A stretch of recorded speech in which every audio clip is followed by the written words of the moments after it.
Hi everyone. I'm going to go through some strategies on how to set up quadratic equations and then solve them to answer whatever questions are put to you. So this topic is called problems leading to quadratic equations. And first of all, I'll just go through the two example questions before this exercise, which is exercise 11. And I wanted to go through in particular example 20.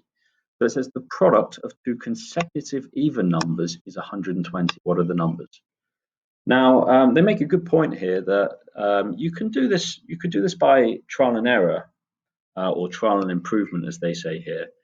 But you probably find the positive answers, but you probably wouldn't find the negative answers to this. And to spoil it for you here, the two consecutive numbers are 10 and 12, or minus 12 and minus 10. Okay. What's interesting here is they set this one up saying, well, let the first number be x. And so 2 further on from that is going to be x plus 2. Now, if you do that, the product means times, of course. So you're getting x multiplied by x plus 2 is equal to, gives us the answer of 120.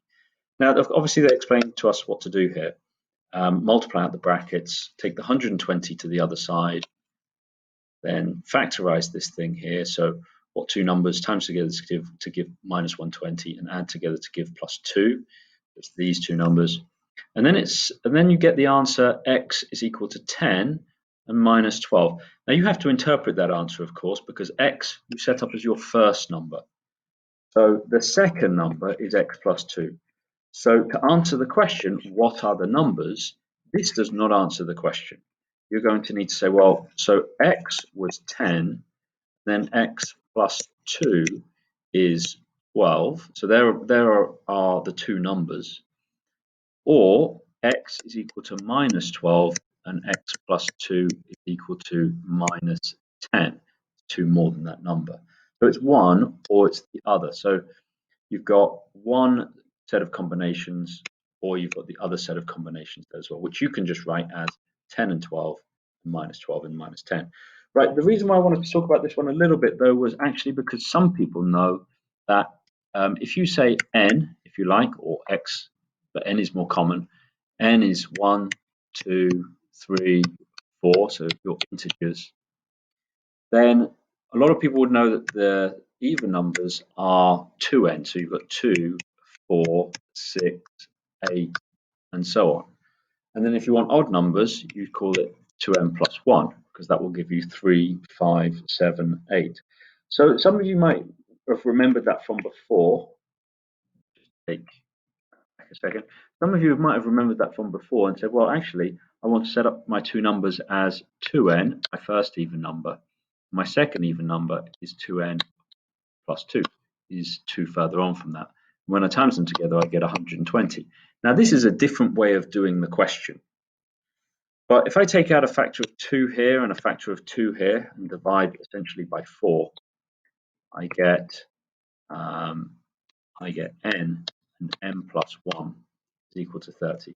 Sorry if I've missed a line of working out there, but you can get to that yourself.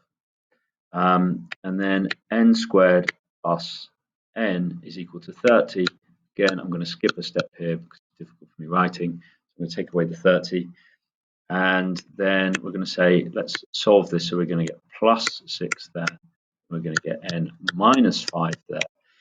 And then, so you've got answers there of n is minus 6 and n is plus 5. Now, they're obviously not your answers to the final thing because we have to look at how we set up the question. If n is, say, for example, 5, then 2n, which we defined as our first number, would be 10. And 2n plus 2 would be 12, which would give us 10 and 12. So we have to interpret the question as to how we set it up in the first place. And likewise, when n is minus 6, you can substitute that in for here and here, and you'll get minus 12 and minus 10. Okay, hope that's clear, guys. Let's just have a look before we snip anything more here. Let's look at the second question. The second question is a little more straightforward, I think. It says the length of a rectangular terrace is 3 meters more than the width. So we can see we're getting x, and we're getting x plus 3 to be our length there. So width is x, x plus 3 is equal to our length. Now, if we multiply them together, we get the area of 28. So now we can multiply out, simplify, take the 28 to the other side, factorize and solve. It's pretty straightforward. Okay, so I'm going to give you some strategy now for the questions in exercise 11, and I might do the same for 11 star. Let's see how we get on. Okay, so these questions here. Okay, question 1. When x is added to its square, x plus x squared, the answer is 12. Is 12. Okay, so now take the 12 across to the other side and factorize and solve. Next question. Next one, question 2. When x is subtracted from its square. Okay, so x squared minus x, the answer is 20. So is equals 20. So take the 20 to the other side, factorize and solve.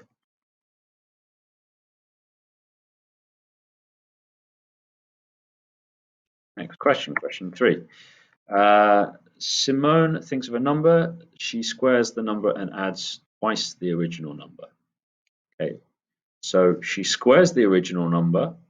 Maybe let's call this x. It could be n if it's a whole number. She squares the number. She adds twice the original number, plus 2x. The answer is 35. So similar to before, take the 35 across to the other side and factorize and solve. Okay, next question, question 4. Rectangle has a length of x plus 5 and a width of x. So that's very similar to the question which we saw in the examples. So again, times these two things together to get an expression for the area. Area is going to be equal to those two things times together. If the area is 24, now this becomes 24, and you're getting x plus 5. You can multiply your brackets out, take the 24 to the other side, and solve. Okay, question 5. Question 5. The length of a mobile phone screen is 6 centimeters more than its width. Very similar to the previous one. The area of the screen is 40 centimeters. Very, very similar to the previous one. I won't go through. Question 6. It says the rectangles have the same area. So let's times this and this. Let's times this and this. And they have the same area. So they are equal to each other.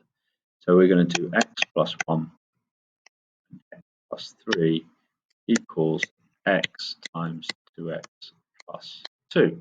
Now multiply out both sides and bring everything across to one side. Now I can see I'm going to get 2x squared turning up there and an x squared on this side. So we're better to take everything on this side across here, because then we'll end up with a plus x squared on there and an equal to 0. And then that will be easy to solve and then factorize and solve. By the way, for your value for x, if you're getting a positive and a negative answer, then only the positive answer can be true in this situation, because you can't have a negative length. Okay then guys, let's have a look at the next bit. So let's look at 11 star. So these ones here. Okay, question number 1, the product of two consecutive odd numbers. Now, I suggest that you set this up just as they did before in the question which they had before the exercise. So, although you might know that an odd number is 2n plus 1, and your next one would be 2n plus 3, we'll just use, in this case, product of two consecutive odd numbers. We'll say n and n plus 2. And we're going to hope that their answer is an odd number when we come to the final answer, is equal to 143. Now, odd numbers can be positive and negative, of course. They says find the two positive and the two negative numbers that satisfy the condition. So it would be fairly quick on your calculator to find the two positive numbers. It might be equally as quick to find the negative ones, but you might not think about them. But do this through factorization. Do it through the algebraic approach. It's not just about solving the question here. It's about practicing the setting up and solving of quadratic equations.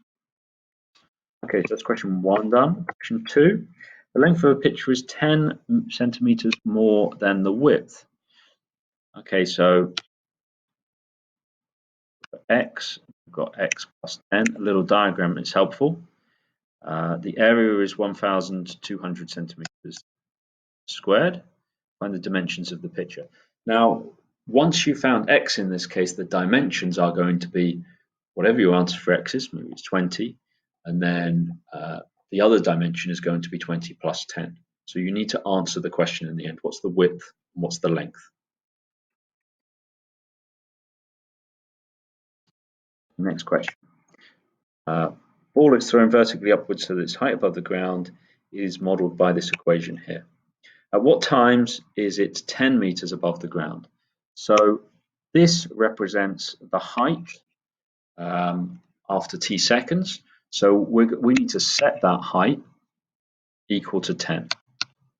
So 15t minus 5t squared.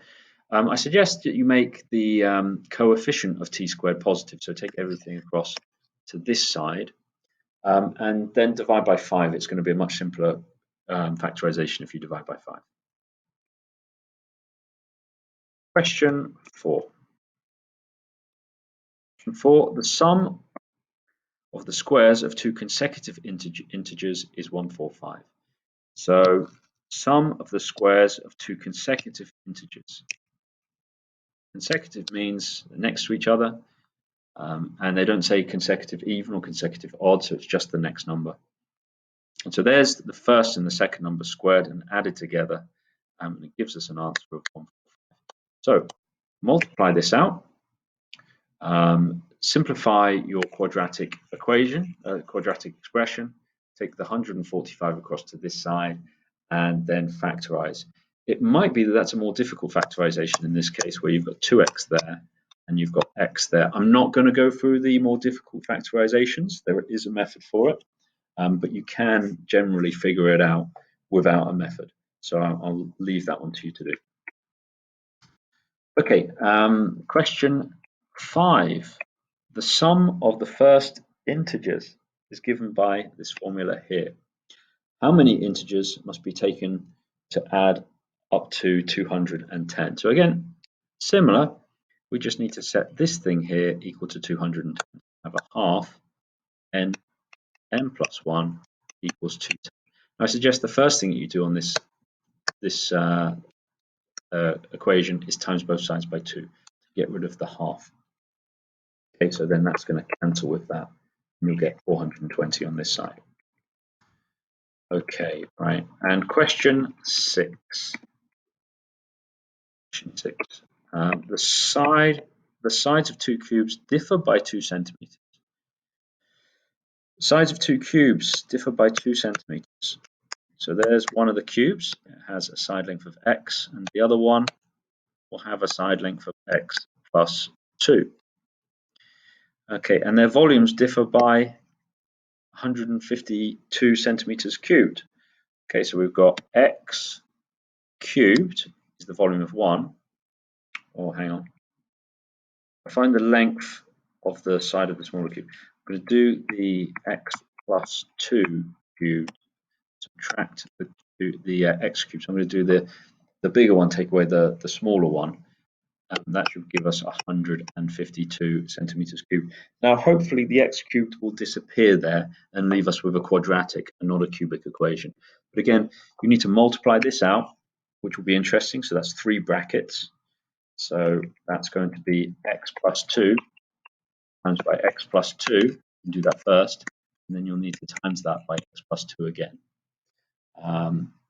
Then subtract your x cubes and then follow the normal process. Guys, thanks very much here. I'm interested to see how far you'll be able to get in the 40 minutes today.